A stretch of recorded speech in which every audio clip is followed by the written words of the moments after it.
دوستان، خوش اومدیم به یه ویدیو دیگه از چنل من. امروز روز تعطیله و ما تصمیم گرفتیم که بیام تو دامن طبیعت، از طبیعت لذت ببریم.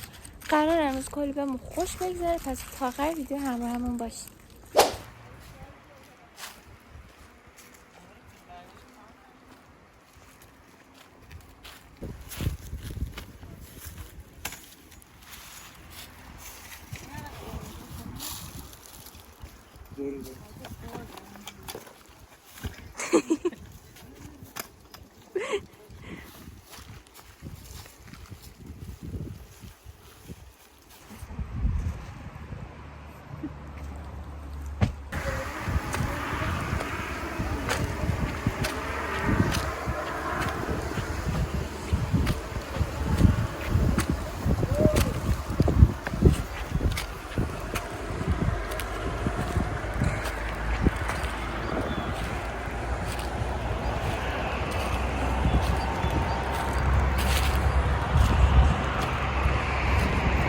من کلا یه آدمیم که وقتی میام توی جنگل و طبیعت و اینا اصلا نمیتونم یه گوشه بشینم و عاشق کوهنوردیم.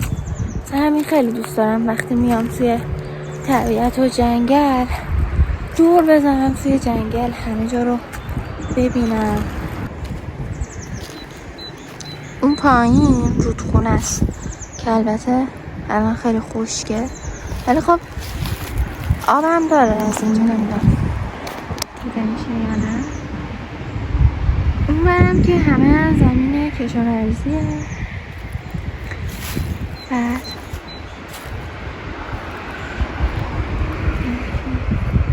آدم های بی فرهنگم آشغال میریزن واقعا.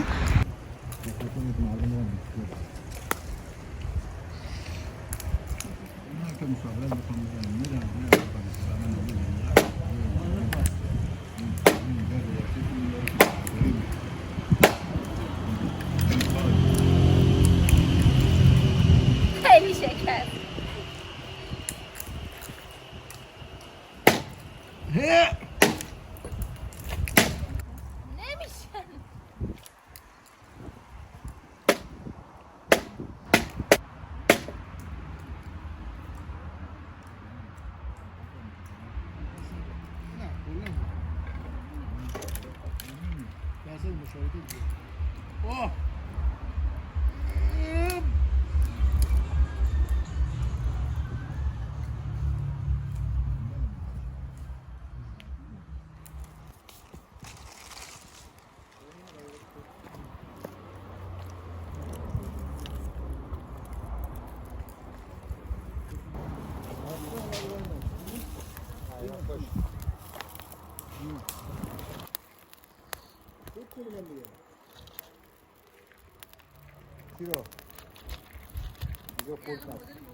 آتیش همو درست کردم. یکی از لذتایی که میای توی طبیعت اینه که چای آتیشی درست کنی. واقعا خیلی میچسبه، اونم مخصوصا تو هوای سرد زمستون.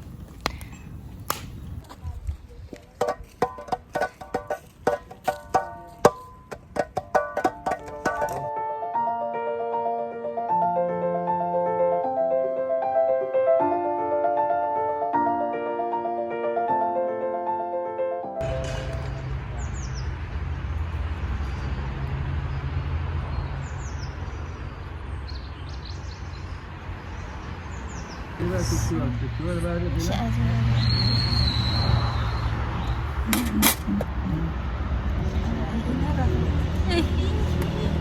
اینطوری باید سیت بزنم دیگه. نگاه.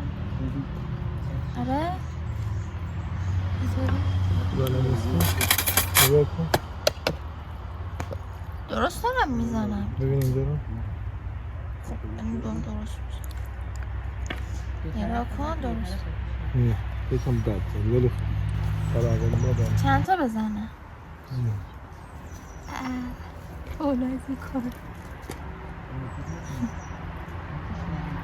الان بازم بزنیم یه بس